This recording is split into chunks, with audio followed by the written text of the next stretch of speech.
Mushe wenyu ngauye kuda kwenyu ngakuitwe panyika.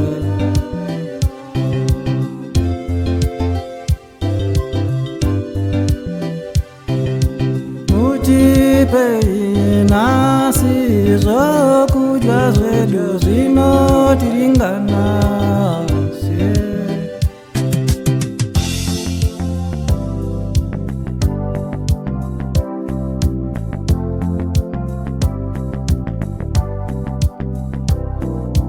Mutikanganwire mhosva dzedu sezvatinokanganwira vane mhosva nesu.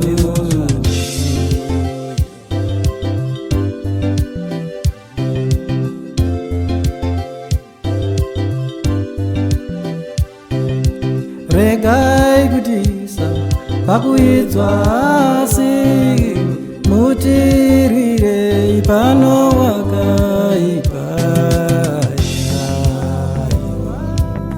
Mwari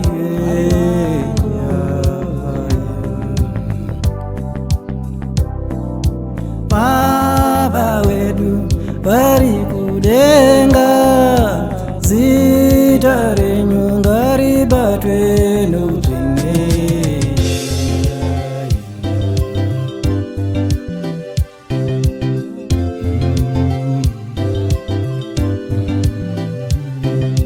Patinomuka mangwanani oga oga, tichapfugama tikunamate Mwari.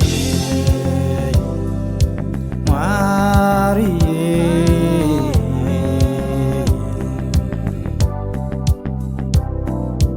mutikanganwire zvatinokutadzirai Mwari, tiri vana venyu isu panyika ino.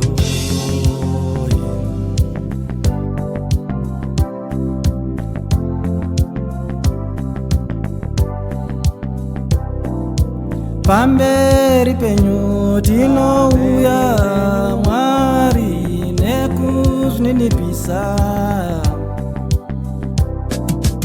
Hatinawo simba pakusarudza kwenyu, hatinawo simba paizwi renyu Mwari, tibatsirei vana venyu.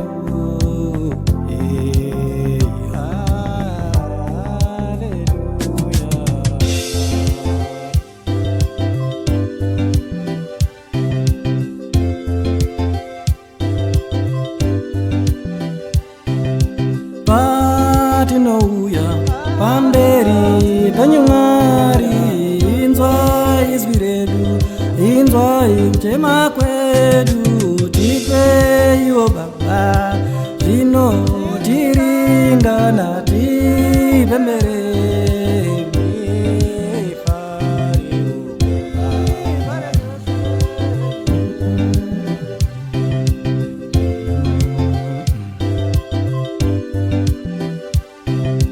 Mwakataurawa Mwari, mukadana kwandiri, ini Mwari wenyu ndichamva munamato, ndichakupindurai muri vana vangu.